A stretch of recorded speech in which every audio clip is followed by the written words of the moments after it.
Բարի երեկո, դուք դիտում եք Հորիզոնը։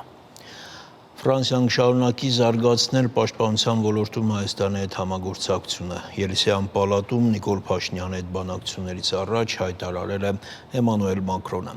Ֆրանսիայի նախագահի եւ Հայաստանի վարչապետի հանդիպման մանրամասները։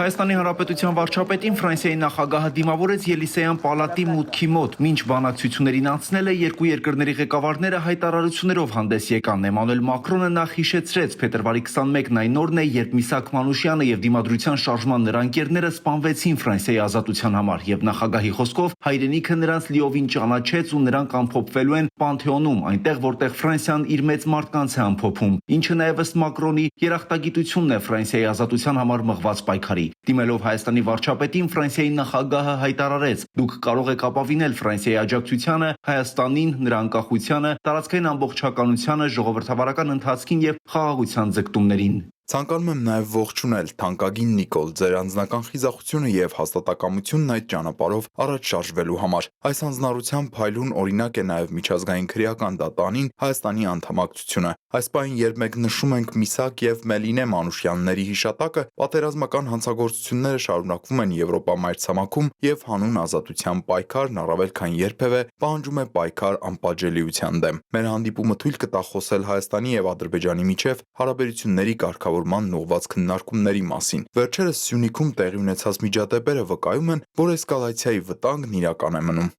Էմանուել Մակրոնի խոսքով Ֆրանսիան կշարունակի աջակցել արդար եւ կայուն խաղաղությանն ուղղված ջանքերին, համոզված լինելով, որ դրանք կարելի է հասնել միայն միջազգային իրավունքի, ինքնիշխանության, տարածքային ամբողջականության եւ սահմանների անձեռնմխելիության հարգման դեպքում։ 2022 թվականին Պրահայում կայացած հանդիպման ժամանակ դուք Ալիևի հետ վերահաստատեցիք ձեր հանձնառությունն Ալմա-Աթայի հռչակագրին եւ անհրաժեշտ է, որպեսզի Ադրբեջանը փարատի երկիմաստությունը։ Կարծում եմ առավել քան անհրաժեշտ է, որպեսզի Հայաստանի տարածքային ամբողջականության առումով Ադրբեջանը փարատի երկիմաստությունը։ Ինչ վերաբերում է քարտեզներին, ապա բարեխիղճ աշխատանք կատարվի սահմանների սահմանազատման եւ սահմանագծման համար, ինչը հիմք կծառայի սահմանի երկուստեք ուժերի հետ քաշման համար։ Մենք նաեւ կոչ ենք անում ի կատարածել Արդարադատության միջազգային դատարանի 2023 թվականի նոյեմբերի 17-ի որոշումը։ Համաձայն այս որոշման Ադրբեջանը պետք է ապահովի, որպեսզի այն անձինք, ովքեր լքել են Լեռնային Ղարաբաղը 2023 թվականի սեպտեմբերի 19-ից եւ ովքեր ցանկանում են վերադառնալ, կարողանան դա անել անվտանգ, անարգել եւ արագորեն։ Ֆրանսիան ցանկանում է, որ Հարավային Կովկասը լինի խաղաղության, ինտեգրման եւ համագործակցության տարածաշրջան ու Մակրոնի դիտարկմամբ անհրաժեշտ է, որպեսզի հաղորդակցական ուղիները նույնպես լինեն ինտեգրման գործոններ եւ ոչ թե պառակտման։ Ֆրանսիայի նախագահը հիշեցրեց նաեւ, որ այցելել է Կենտրոնական Ասիա եւ ցանկանում է, որ Կենտրոնական Ասիայի, Հարավային Կովկասի եւ Եվրամիության միջև հաղորդակցական կապերը զարգանան։ Այս համատեքստում Մակրոնը ողջունեց Հայաստանի խաղաղության խաչմերուկ նախաձեռնությունը։ Ֆրանսիան կշարունակի աջակցել ենթակառուցվածքների զարգացմանը Հայաստանում մեր ձեռնարկությունների մասնակցությամբ։ Կշարունակենք նաև զարգացնել համագործակցությունը պաշտպանության ոլորտում։ Ֆրանսիան տվել է իր համաձայնությունը պաշտպանական զինտեխնիկայի առաքման համար, եւ Ֆրանսիան կշարունակի այդ ոլորտում իր պատասխանատվության ոգով, չցանկանալով որևիցե էսկալացիա։ Ֆրանսիան նաև շարունակում է իր մարդասիրական հանձնառությունը ի նպաստ Լեռնային Ղարաբաղի փախստականների 2023 թվականին տրամադրելով 29 միլիոն եվրոյի օգնություն։ Ըստ Մակրոնի, Ֆրանսիան կշարունակի վճռականորեն աջակցել Եվրամիության եւ Հայաստանի միջև հարաբերությունների զարգացմանը։ Ֆրանսիայի նախագահը այս մասին ասաց նկատելով, որ առաջընթաց կա ի նպաստ ինքնիշխանության եւ ընդհանուր ռազմավարական շահերի։ Եվրամիության դիտորդական առաքելությունն այսուհետ ամրապնդված է, այն նպատակ ունի նպաստել կայունությանը, միջազգային հանրության անաչառ տեղեկատվությանը եւ ռազմական շփման գոտիներում խոցելի բնակչության ապահովությանը։ Հայաստանը նույնպես պետք է օգտվի խաղաղության եվրոպական գործիքներից։ Եվրամիությունը եւ Հայաստանը ցանկանում են նոր գործընկերության ժամանակացույց։ Հայաստանի վարչապետն էլ նախ շնորհակալություն հայտնեց Մակրոնին Միսակ Մանուշյանի եւ նրա կնոջ մարմինները Պանթեոնում ամփոփելու որոշման համար։ Նիկոլ Փաշինյանի գնահատմամբ դա եւս մեկ անգամ ընդգծում է երկու երկրների ոչ միայն բարեկամությունը եւ հարաբերությունների խորությունը, այլև յուրահատուկ եւ առանձնահատուկ գնահատանք է Ֆրանսիայի կայացման գործում ներդրում ունեցած հայերին, ինչը Հայաստանի համար պատիվ է ու հպարտություն։ Վարչապետը նաեւ հիշեցրեց, որ այս տարի լրանում է Շարլ Ազնավուրի 100-ամյակը եւ հույս ունի, որ Ֆրանսիայի նախագահի հետ սեպտեմբերին Երևանում միասին կմասնակցեն Ազնավուրի 100-ամյակին նվիրված գալա համերգին։ Նիկոլ Փաշինյանը եւս մեկ անգամ ընդգծեց իր հրավերը պետական այցով Հայաստանի Հանրապետություն այցելելու։ մեր կապերը խորանում են տնտեսության բնագավառում, մեր կապերը խորանում են քաղաքական առումով եւ պիտի ընդգծեմ նաեւ Հայաստանի շուրջ բարենպաստ միջավայր ձևավորելու գործում ձեր ներդրումը դուք հիշատակեցիք 2022 թվականի հոկտեմբերի 6-ի Պրահայի քառակոմ հանդիպումը, որտեղ ըստ էության տարածաշրջանային խաղաղության եւ կայունության անկյունակարային սկզբունքներ ընդգծվեցին եւ համոզված եմ, որ այդ սկզբունքներին հավատարմության դեպքում մասնավորապես Հայաստանի Հանրապետության եւ Ադրբեջանի իսկապես խաղաղությունը հասանելի է եւ իրատեսական եւ պիտի եւս մեկ անգամ ընդգծեմ մեր հավատարմությունը ձեռք բերված պայմանավորվածություններին։ Նիկոլ Փաշինյանը շնորհակալություն հայտեց Հայաստանի դիմադրողականության գործում Էմանուել Մակրոնի ցուցաբերած աջակցության համար, ընդգծելով, որ պաշտպանության ոլորտում նոր հարաբերությունները էական է տարածաշրջանում անվտանգություն եւ կայունություն ապահովելու համար։ Հայաստանի ղեկավարը նկատեց այդ առումով կան քննադատություններ, ընդգծելով, որ Հայաստանի Հանրապետությունը ճանաչում է իր բոլոր հարևանների տարածքային ամբողջականությունը։ Հայաստանի Հանրապետության պաշտպանական կարողությունների զարգացումը որևէ մեկի մոտ չի կարող անհանգստություններ առաջացնել, որովհետև մեր միակ խնդիրը տարածաշրջանում ഒരു ճիշտ բալանս ձևավորելն է եւ միայն Հայաստանի Հանրապետության լեգիտիմ ինքնիշխան միջազգային հանրության կողմից ճանաչված տարածքը, սահմանները, տարածքային ամբողջականությունը, անկախությունը պաշտպանելը եւ մեր երկրի դիմադրողականությունը մեծացնելը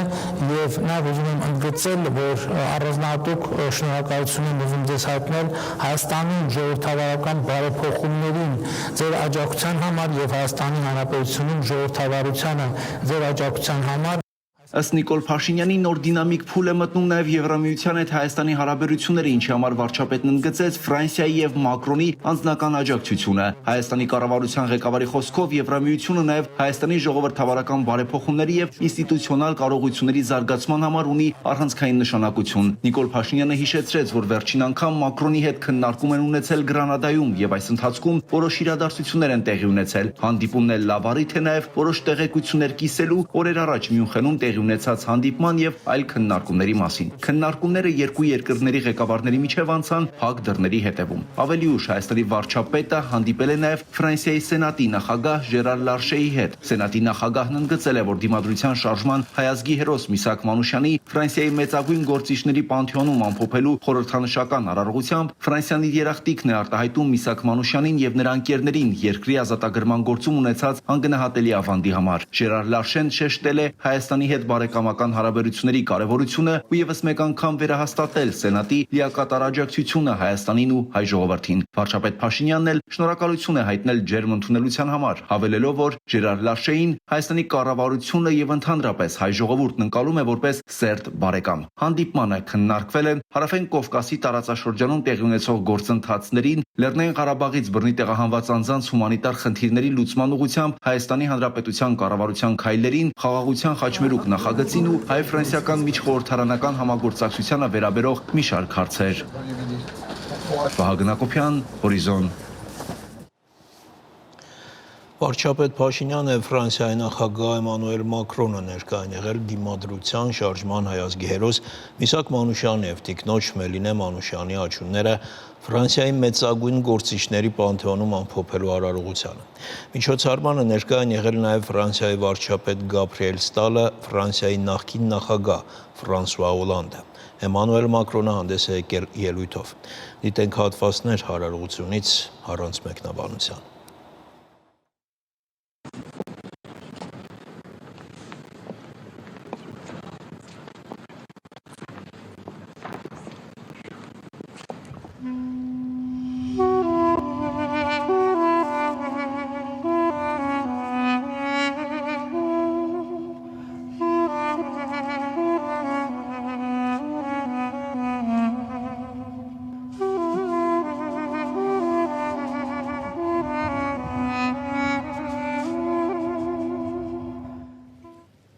Ma chère Mélinée, ma petite orpheline bien-aimée, dans quelques heures, je ne serai plus de ce monde. Misak Manouchian, mort pour la France. Armenak Arpen Manoukian, mort pour la France.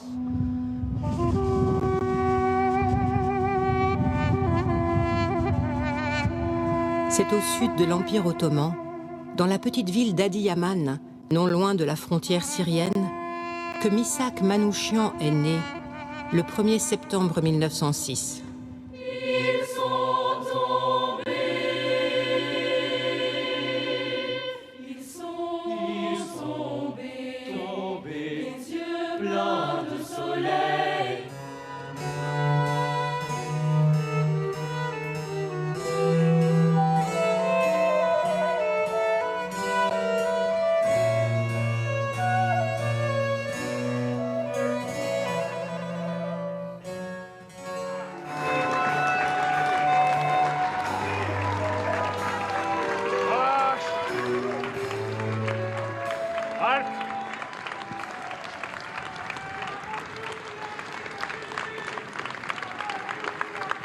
Aujourd'hui,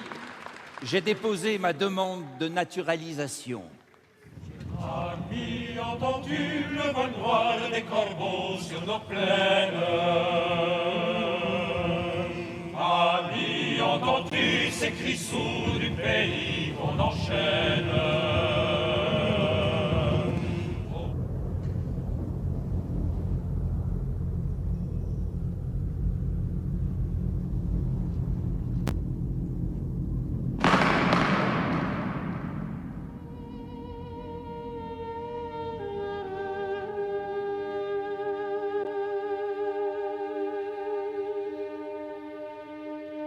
J'ai grandi nu sous le fouet de la gêne et de l'insulte.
Միսակ Մանուշյանն ազատ էր, երբ քայլում էր փողոցում եւ հանձնում այս պանթեոնի կողքով։ Նա պատկերացնում էր, թե ինչպիսին կլիներ իր սիրելի Հայաստանը։ Մանուշյանն իրեն անվանում էր ցասումով լի վաքր, երբ ձերբակալեցին, բայց Մելինեն իր հետ էր բոլոր ոդիսականներում եւ ապրեցնում էր իրեն։ Վերջնական մշտական ընտրությունը ազատությունն էր։ Ընտրեց ընդհատակյա կյանքը, որ ֆրանսիացին ոչինչ չկորցնի իր ազատությունից, մշտապես լինելով ազատության հարբեցած զինվորը։ Այսօր կա Ֆրանսիա, որը երախտապարտ է նրանց, Միսակ եւ 23 այլոք, եւ բոլոր այլոք, որ հարում էին այս ազատությանը, ի վերջո պատվի արժանացան։ Սեր եւ ազատություն, ի հավերժություն։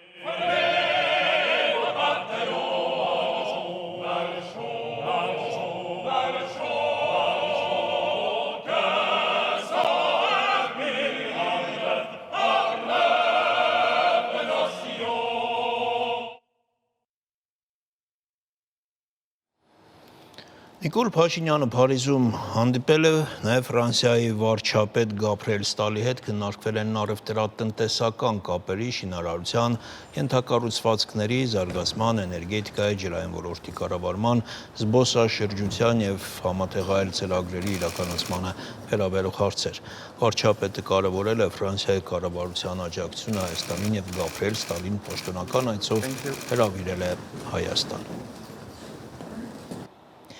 Վարչապետի հաջորդ հանդիպումը Փարիզի քաղաքապետի հետ է։ Ժան Հիդալգոն տեղեկացրել է, որ սեպտեմբերին նախատեսվում է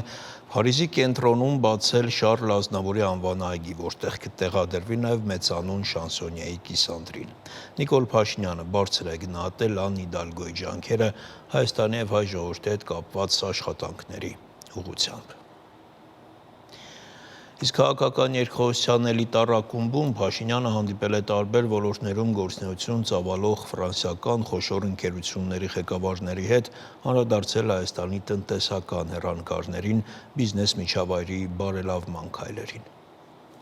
2023 թվականի արդյունքներով Հայաստանի պետական բյուջեի եկամուտները 2018 թվականի համեմատ գրեթե կրկնապատկվել են, աճը 90%-ից ավելի է, հանդիպմանը ներկայացրել է Նիկոլ Փաշինյանը։ Ըստ վարչապետի, սա նշանակում է, որ երկրում ստվերի կրճատման եւ մրցակցության իրավիճակի բարելավման շատ էական փոփոխություններ են տեղի ունեցել։ 2023 թվականին տնտեսական աճը Հայաստանում կազմել է 8.7%։ Կառավարության ղեկավարի գնահատմամբ դա ակնհայտորեն բարձր ցուցանիշ է։ 2022-ին էլ տնտեսական աճը եղել է 12.6%, 2021-ին 5.6%։ Վարչապետն արձանագրել է նաև, որ Հայաստանում աշխատատեղերի էական բարելավում է տեղի ունեցել։ 2018 թվականից ի վեր Հայաստանում ստեղծվել է ավելի քան 180,000 նոր աշխատատեղ, եւ սա ընդհանուր աշխատատեղերի թվի մեջ մոտավորապես 30% աճ ունի։ 2023 թվականը էական էր նաև նրանով, որ մենք մեկ մարդու հաշվով հնա ցուցանիշով էական առաջընթաց ունեցանք եւ Հարավային Կովկասում ըստ էության այս ցուցանիշով այժմ առաջին տեղում ենք։ Իհարկե մեզ համար շատ էական են եւ կարեւոր են այն ներդրումները եւ տնտեսական համագործակցությունը, որ ունենք Ֆրանսիայի հետ։ Վարչապետը հայտնել է, որ վերջերս քննարկել են ջրային ոլորտում համագործակցությունը ակտիվացնելու եւ խորացնելու մասին, ըստ Փաշինյանի 2021 թվականի արտահերտ ընտրությունների արդյունքներով խնդիր է դրվել տարեկան միջինում 7% տնտեսական աճ ապահովել եւ հույս ունեն, որ նաեւ Ֆրանսիայից նոր ընկերություններ կգան Հայաստան։ Գործունեություն կծավալեն ամենատարբեր ոլորտներում, որովհետեւ վարչապետի դիտարկմամբ 7% տնտեսական աճի ամբիցիոզ ծրագիրն իրականացնելու համար աջակցություն է պետք։ Նիկոլ Փաշինյանն ընդգծել է նաեւ, որ տնտեսության արդիականացման ոլորտում էական ծրագրեր են իրականացվում։ Ներդրումային ծրագրերի առումով կուզեին ուշադրություն հրավիրել Հայաստանում 300 դպրոց եւ 500 մանկապարտեզ կառուցելու ծրագրի վրա եւ նաեւ շինարարական ընկերությունները, որոնք կարող են հետաքրքրված լինել նման մրցույթների մասնակցելու համար, մենք նույնպես հետաքրքրված ենք Հյուսիս-Հարավ ծրագիրը կա, որը 1 միլիարդ եւ ավելի դոլարանոց ծրագիր է։ Նիկոլ Փաշինյանը ֆրանսիական ընկերությունների ուշադրությունն է հրավիրել ակադեմիական քաղաք ծրագրի վրա, հայտարարելով, որ կառավարությունն ուզում է բարձրագույն կրթության ոլորտում նոր քաղաք հիմնադրել, ինչի ուղղությամբ արդեն կոնկրետ աշխատանքները սկսվել են։ Վարչապետն ասել է նաև, որ մշակվող արդյունաբերության ոլորտում Հայաստանը ցանկանում է լուրջ ներդրումային ծրագրերով հետաքրքրվել։ Բացի դա, Հայաստանի տնտեսության առաջատար ճյուղերից մեկը շարունակում է մնալ տեղեկատվական տեխնոլոգիաների ոլորտը։ 2023 թվականին Հայաստանը տեսանելի առաջընթաց է գրանցել նաև զբոսաշրջության ոլորտում։ Տուրիստների ներհոսքը արդեն իսկ գերազանցել է 2019 թվականի ցուցանիշը։ Հիմա Հայաստանում նաև գինեգործությունն է շատ լավ տեմպերով զարգանում եւ այստեղ նույնպես կարծում եմ ներդրումային պոտենցիալ կա։ Ջրամբարաշինության բավականին լայն ծրագիր ունենք, մասնավորապես այս պահին ընթացքի մեջ է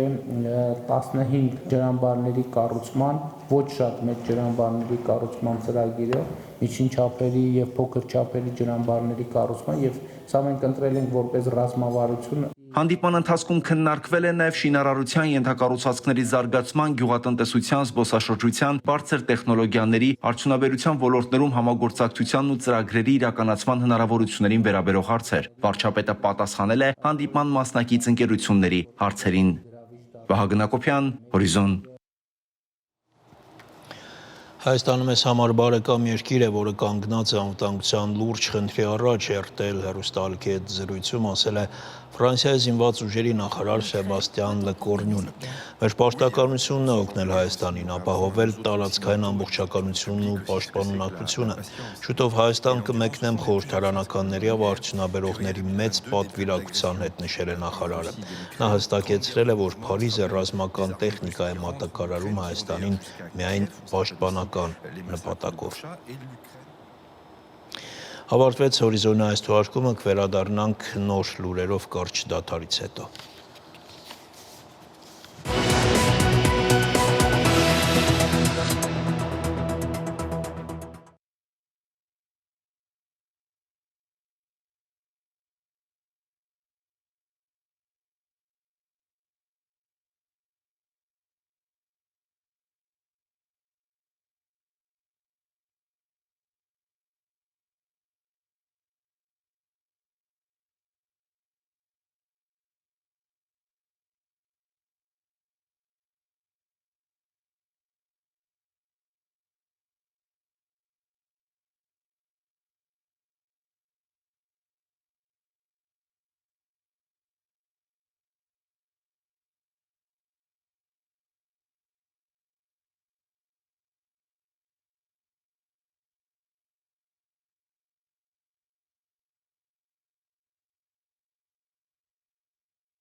Անզեն Արցախցի ծերունուն գլխատած ադրբեջանցի մարտասպան Կամիլ Զեյնալին, ով ձերբակալվել էր 3 Մոսկվայի Դոմոդեդովո օդանավակայանում, ազատ է արձակվել եւ գիշերը վերադարձել է Բաքու։ Հակառակ Հայաստանի կողմից հայտարարված միջազգային հետախուզման Ռուսաստանի իրավապահները նրան արտահանձնել են։ Թեման շարունակենք Արտյոմ Երկանյանի հետ։ Արտյոմ, երեք փաստաբանը ասում էր, որ նա կազատվև կվերադառնա Բաքու, պաշտոնական չէր ինֆորմացիան, դու էլ հույս հայտնեցիր, որ կհերքվի, տեղի չունեցավ այդպես։ Նախ հիշեցնեմ, որ խոսքը ծանրագույն ռազմական հանցագործություն կատարած մարդու մասին է, համացանցում տարածված է տեսանյութ, այն դժվար չէ գտնել Telegram ալիքներում, թե ինչպես է այդ մարդ կոչվածը դանակով սառնասրտորեն կտրում Հադրութի ծերունու գլուխը։ Ընդ որում այդ տեսանյութը հենց ինքն է տարածել։ Դեպքը տեղի ունեցել ամենայն հավանականությամբ 20 թվականի հոկտեմբերի 10-ից 13 ընկած հատվածում։ Այնուհետ տարածել է մեկ այլ տեսանյութ համացանցում, ուր նա թալանում է Հադրութի հայկական գյուղերից մեկի տները։ Հետարքիր է, որ այդ դեպքերից անմիջապես հետո հենց ադրբեջանցի իրավապահները նրան ձերբակալել են եւ վարչական կալանքի են ենթարկել 10 օրով ազատ ազարկելով ինտերնետում արգելված տեսանյութերի տարածման համար։ Այսինքն հենց ադրբեջանցի իրավապահները հաստատում են այն, որ նա է եղել այդ տեսանյութում պատկերված անձը եւ ինքն է տարածել այդ նյութերը։ Հայաստանում այդ մարդու դեմ 4 հոդվածներով քրեական գործ է հարուցվել եւ անցած տարվա մայիսին Հայաստանը միջազգային հետախուզում է հայտարարել այդ անձին, բայց ոչ թե Ինտերպոլի գծով, ինչպես այսօր հայտնի դարձավ, այլ ԱՊՀ երկրների շրջանակում ստորագրած համապատասխան փաստաթղթի հիման վրա։ Հայաստանի ներքին գործերի նախարարի մամլոխոսնակ Նարեկ Սարգսյանը այսօր պարզաբանել է, թե ինչ է տեղի ունեցել երեկ։ Երեկ ցերեկը ռուսաստանցի գործընկերները տեղեկացրել են Հայաստանի ներքին գործերի նախարարության աշխատակիցներին այն մասին, որ Մոսկվայի Դոմոդեդովո օդանավակայանում հայտնաբերվել է Հայաստանի կողմից հետախուզման հայտարարված անձնավորությունը եւ առաջարկել են հաստատել այն, որ հետախուզումը ուժի մեջ է։ Անմիջապես հաստատվել է եւ Հայաստանում համապատասխան փաստաթուղթի փաթեթ է հավաքվել, որպիսի կազմակերպվի այդ անձի արտահանձնումը համապատասխան փաստաթղթի համաձայնագրի հիման վրա։ Մոսկվայում դեռ չէին հասցրել ստանալ այդ փաստաթղթերի փաթեթը, երբ կայացվեց որոշում նրան ազատ արձակելու մասին։ Ցերեկը տեսանք տեսանյութ, թե ինչպես է նա դուրս գալիս ոստիկանության բաժանմունքի տարածքից, այնուհետ իմացանք, որ նա տեղափոխվել է Ադրբեջանի դեսպանություն, իսկ գիշերը նա ժամանեց Բաքու, ուր օդանավակայանում նրան հերոսի պես էին ընդունում ծաղիկներով եւ բազմաթիվ լրագրողներ սպասում էին նրան։ Մոտավորապես այնպես էին ընդունում, ինչպես ժամանակին դիմավորում էին Ռամիլ Սաֆարովին։ Օդանավակայանում Քամալ Զեյնալին հայտարարեց, որ շնորհակալ է անձամբ նախագահ Իլհամ Ալիևին, նրա գլխավոր օգնական Անար Ալիքբարովին, Ադրբեջանի դեսպան Փոլադ Բյուլբյուլօղլիին եւ Հեյդար Ալիևի հիմնադրամին։ Նա ասել է, որ արդեն հույսը կտրել էր, որ կարողանա վերադառնալ հայրենիք, բայց Ադրբեջանի նախագահի հետևողական աշխատանքի արդյունքում նա կարողացավ վերադառնալ հայրենիք եւ այժմ իրեն ոչինչ չի սպառնում։ Արտյոմ, ամեն դեպքում կարծես ամեն ինչ շատ արագ տեղ ունեցավ, ձերբակալումից ընդամենը ժամեր անց, ազատ արձակեցին։ Հետաքրքիր է, օրենքի տեսանկյունից ռուս իրավապահները պարտավոր էին, թե պարտավոր չէին այսպես վարվել։ Ադրբեջանցի իրավաբանները պնդում են, որ քանի որ այդ դեպքը, որի մասին խոսում են հայ իրավապահները, տեղի է ունեցել Հայաստանի միջազգայինորեն ճանաչված սահմաններից դուրս, ուրեմն Ռուսաստանի իշխանությունները պարտավոր չէին, անգամ իրավունք չունեին արտահանձնել նրան Հայաստանի։ Դա այդպես չէ։ Քանի որ խոսքը այս դեպքում գնում է մարդկության դեմ հանցանքի մասին, իսկ այդ դեպքերում միջազգային կանոնները բոլորովին այլ ընթացակարգ են ենթադրում, այլ կանոն է ընդունված։ Մասնավորապես այս դեպքում Ռուսաստանը պարտավոր էր կամ արտահանձնել այդ անձին այն երկրի իշխանություններին, որոնք միջազգային հետախուզում են հայտարարել, կամ սեփական ուժերով, սեփական տարածքում անցկացնել համապատասխան միջոցառումներ եւ պարզել նրա մեղավորության աստիճանը, ակնկալելով նյութեր հետախուզում հայտարարած պետության իրավապահ մարմինների կողմից։ Ռուսաստանը չի արել ոչ մեկը, ոչ մյուսը, ընդ որում որևէ պաշտոնական տեղեկություն այն մասին, թե ինչի հիման վրա է այդ որոշումը կայացվել, ինչու է կայացվել, որքան հասկանում եմ հայ իրավապահներին նույնպես չեն տեղեկացրել։ Ավելին ասեմ, վստահությամբ կարող ենք պնդել, որ հենց Ռուսաստանում եւս Քամիլ Զեյնալիի դեմ քրեական գործ է հարուցված եղել։ Խոսքը 20 թվականի հուլիսի դեպքերի մասին էր, երբ Մոսկվայում եւ Ռուսաստանի այլ քաղաքներում ադրբեջանցիները հարձակվում էին հայերի վրա եւ ահա այդ հարձակումների գլխավոր հրահրողներից մեկը հենց Քեմալ Զեյնալին էր։ Նա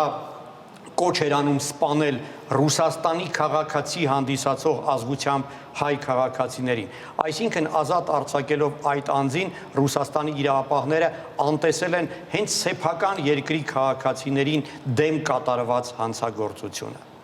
Առավել եւս այդ դեպքում ինչու այսպես վարվեցին ռուսները արդյոք։ Դե ակնհայտ է, որ սա քաղաքական որոշման հետևանք էր եւ այդ որոշումը ցույց է տալիս, թե որքան լարված են իսկապես հարաբերությունները Երևանի եւ Մոսկվայի միջև։ Այս քայլով հավանաբար փորձում էին մեզ ցույց տալ Հայաստանի խոցելիության աստիճանը եւ այն, որ Ռուսաստանի աչքերում Ադրբեջանը շատ ավելի ծանրակշիռ է Հայաստանի համեմատած։ Նշեմ, եւ որ դա կարծում եմ պատահական զուգադիպություն չէ, որ այդ որոշումը կայացվում էր հենց այն պահին, երբ Հայաստանի վարչապետը Փարիզում հանդիպում էր Ֆրանսիայի նախագահին եւ հրավիրում էր նրան պետական այցով այցելել Հայաստան։ Մոսկվայի դուրը դա իհարկե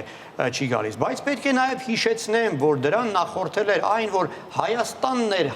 հրաժարվել արտահանձնել Ռուսաստանին քաղաքացու, ով Ռուսաստանում հետախուզվում էր հանցագործության համար։ Այսինքն նման դեպք եղել է նաև մեզ մոտ, բայց նաև պետք է հիշեցնեմ, որ դրանից առաջ էլ Ռուսաստանն էր հրաժարվել Հայաստանում հետախուզման մեջ գտնվող անձին արտահանձնել։ Այսպիսի շղթայական ռեակցիա է, ամեն դեպքում տեղի ունեցածը իհարկե բարեկամական քայլ անվանել դժվար է եւ այն կարող է նաեւ բացասական լուրջ հետևանքներ ունենալ։ Արդյոք այս դեպքում Հայաստանը կարող է ինչ-որ բան անել եւ արդյունք ակնկալել։ Դե իհարկե բավական սահմանափակված ենք մենք մեր քայլերում հաշվի առնելով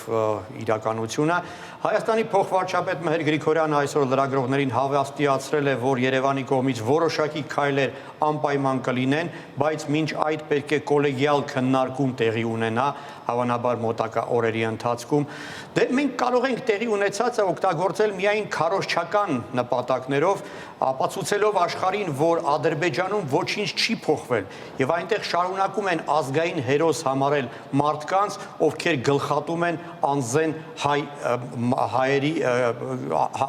հայերի։ Ընդ որում այդ ամենը հովանավորվում է ամենաբարձր պետական մակարդակով անձամբ նախագահի կողմից։ Եվ հիշեցնեմ պարզապես այն, թե ինչ էր ասել հայտնի տեսանյութում նույն այդ հիշատակած Զեյնալին 20 թվականի հուլիսին մի տեսանյութում նա բառացիորեն հետևյալն էր ասում, դիմելով իր հայրենակիցներին եւ կոչ անելով նրանց սպանել հայերին, մեջբերում եմ, մի անհանգստացեք, մեր պարոն նախագահը միշտ նրանց կողքին էր, ով գլխատում էր հայերին։ Այս դեպքում նա իսկապես ճշմարտություն է ասում։ Շնորհակալություն Արտյոմ։